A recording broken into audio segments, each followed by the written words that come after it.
Uma vida com propósitos, de Rick Warren. Dia 39. Equilibrando sua vida. Vivam com o devido senso de responsabilidade, não como homens que não conhecem o significado da vida, mas como aqueles que o conhecem. Efésios capítulo 5, versículo 15. Não permitam que os erros dos maus conduzam vocês pelo caminho errado e façam vocês perderem o equilíbrio. 2 Pedro, capítulo 3, versículo 17. Bem-aventurados os que vivem em harmonia, pois sobreviverão a todos. Uma das competições das Olimpíadas de Verão é o pentatlo, composto de 5 modalidades: tiro, esgrima, equitação, corrida e natação. O objetivo do pentatleta é vencer todas as 5 provas, não apenas uma ou duas. Sua vida também é um pentatlo, com 5 propósitos que devem ser mantidos na mesma proporção. Esses propósitos foram praticados pelos primeiros cristãos em Atos 2, explicados por Paulo em Efésios 4 e exemplificados por Jesus em João capítulo 17, mas estão resumidos no Grande Mandamento e na Grande Comissão de Jesus. Essas 2 declarações resumem todo este livro, os 5 propósitos de Deus para a sua vida. Primeiro, ame a Deus de todo o coração. Você foi formado para o prazer de Deus, então seu propósito é amar a Deus por meio da adoração. Segundo, ame o próximo como a si mesmo. Você foi formado para servir, então seu propósito é demonstrar amor a outras pessoas, por meio do ministério. Terceiro, vá e faça discípulos. Você foi formado para uma missão, então seu propósito é compartilhar a mensagem de Deus por meio do evangelismo.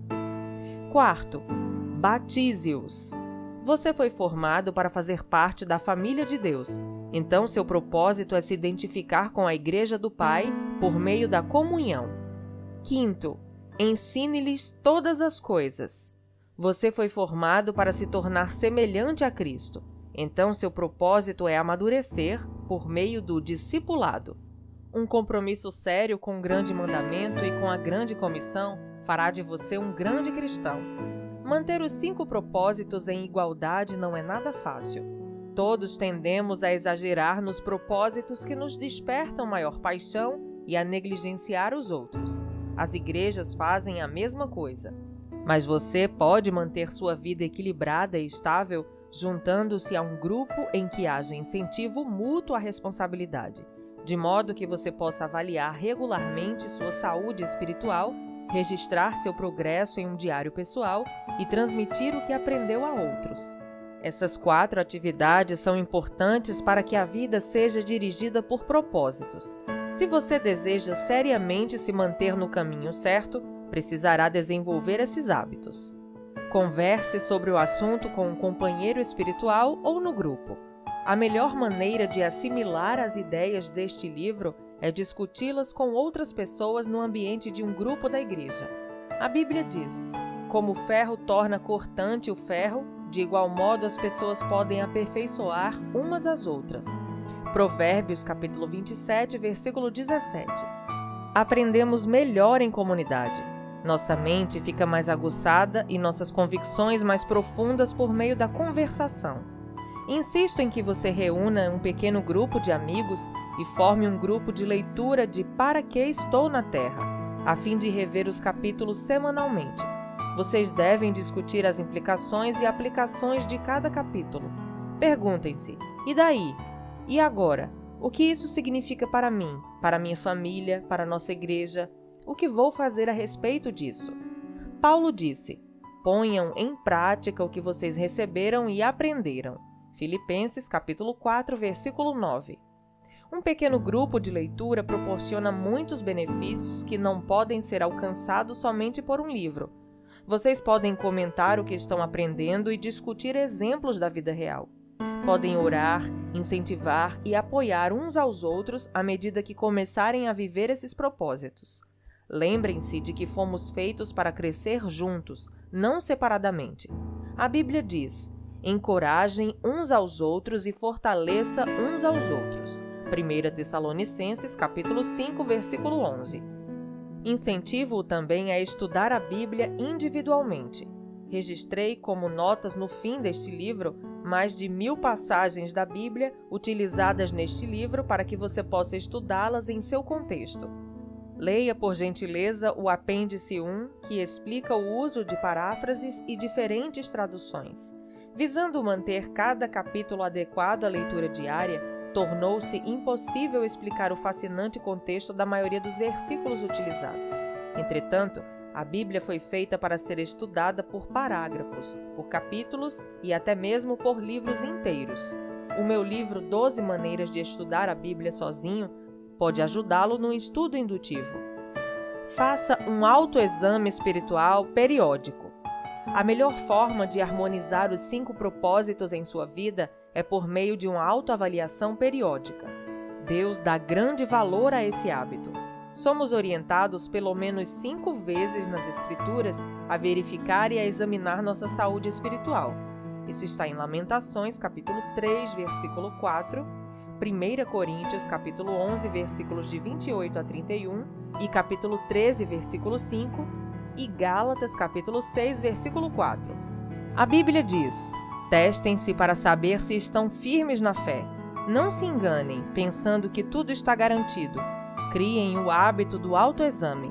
Vocês precisam de evidências de primeira mão, não apenas de ouvir dizer que Jesus Cristo está em vocês.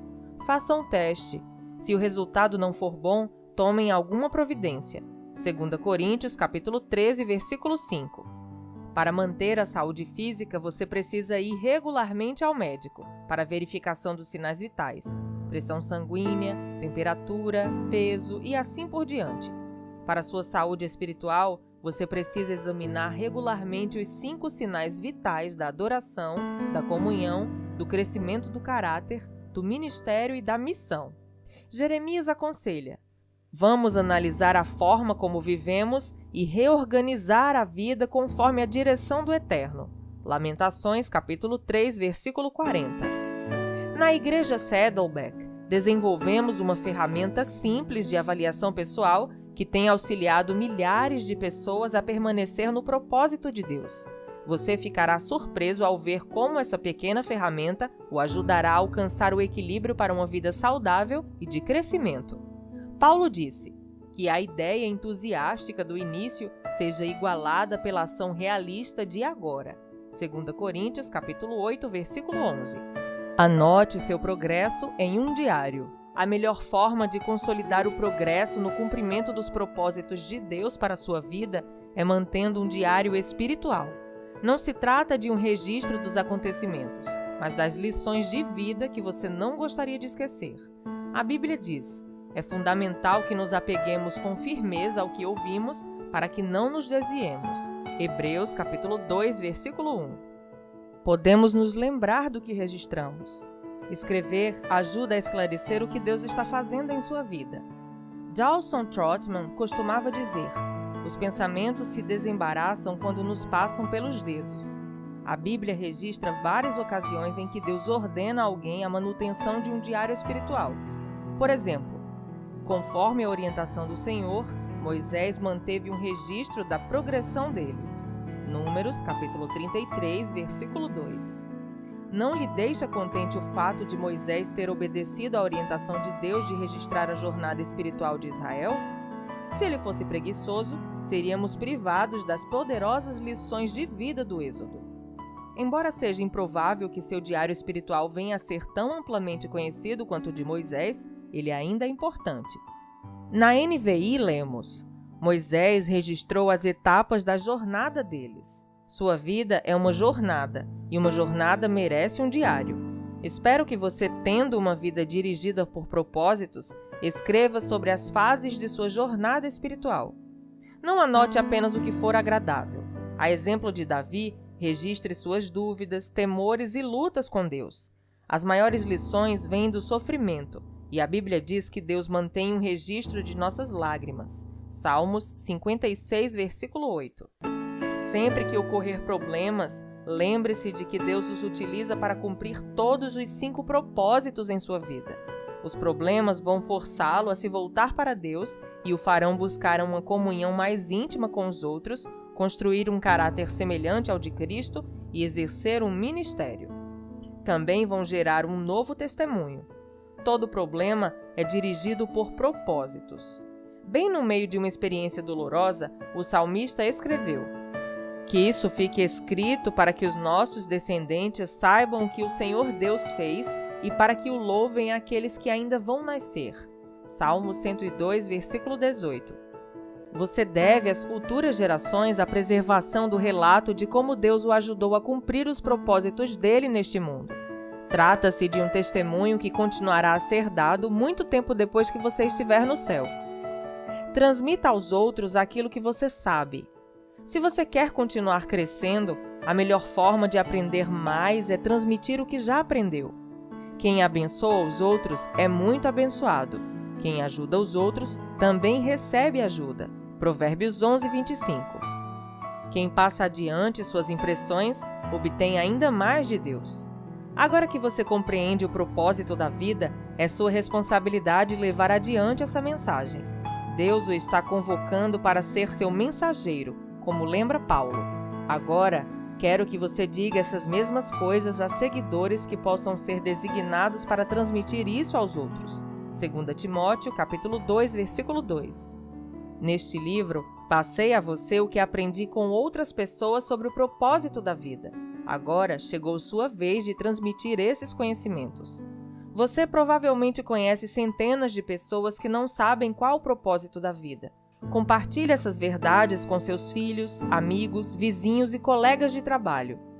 Se você der este livro a um amigo, acrescente uma mensagem pessoal na página da dedicatória. Quanto mais você sabe, mais Deus espera que você use tal conhecimento para ajudar os outros.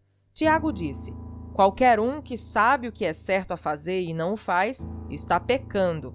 Tiago, capítulo 4, versículo 17. O conhecimento aumenta a responsabilidade. Transmitir o propósito da vida, porém, é mais que uma obrigação. É um dos grandes privilégios de nossa existência. Imagine como o mundo seria diferente se todos conhecessem seu propósito. Paulo disse: "Se você ensinar essas coisas aos outros seguidores, será um bom servo de Cristo Jesus." 1 Timóteo, capítulo 4, versículo 6. Tudo é feito para a glória de Deus. O motivo que nos leva a transmitir o que aprendemos é que tudo será para a glória de Deus e o crescimento do reino. Na noite anterior à crucificação, Jesus disse ao Pai: "Eu te glorifiquei na terra, completando a obra que me deste para fazer." João, capítulo 17, versículo 4. Quando Jesus orou com essas palavras, ainda não tinha morrido por nossos pecados. Então, que obra ele havia completado? Nesse caso, ele estava se referindo a algo distinto da expiação. A resposta está no que ele diz nos 20 versículos seguintes de sua oração. Em João, capítulo 17, versículos de 6 a 26. Jesus disse ao Pai o que havia feito nos últimos 3 anos. A preparação dos discípulos para viver conforme os propósitos de Deus. Ele os ajudou a conhecer e amar a Deus, adoração, e a amarem uns aos outros, comunhão. Deu-lhes a palavra para que amadurecessem, discipulado, mostrou-lhe como servir, ministério, e enviou-os a pregar o Evangelho, missão. Jesus é o exemplo de uma vida dirigida por propósitos e também ensinou os outros como vivê-la. Essa foi a obra que glorificou a Deus. Deus hoje chama cada um de nós para realizar a mesma obra. Ele não quer apenas que vivamos seus propósitos, mas que ajudemos outras pessoas a fazer o mesmo. Deus quer que apresentemos Cristo às pessoas, trazendo-as para a comunhão, ajudando-as a amadurecer e a descobrir como servir, e, em seguida, que as enviemos para alcançar outras pessoas também. É disso que se trata uma vida dirigida por propósitos. Independentemente de sua idade, o restante de sua vida pode ser a melhor parte dela, e você pode hoje mesmo começar a viver com propósitos. Dia 39. Pensando sobre meu propósito de vida. Tema para reflexão: Bem-aventurados os que vivem em harmonia. Versículo para memorizar: Vivam com o devido senso de responsabilidade, não como homens que não conhecem o significado da vida, mas como aqueles que o conhecem. Efésios capítulo 5, versículo 15. Pergunta para meditar. Qual das 4 atividades vou iniciar para permanecer no caminho e harmonizar os 5 propósitos de Deus para mim? Até o próximo áudio.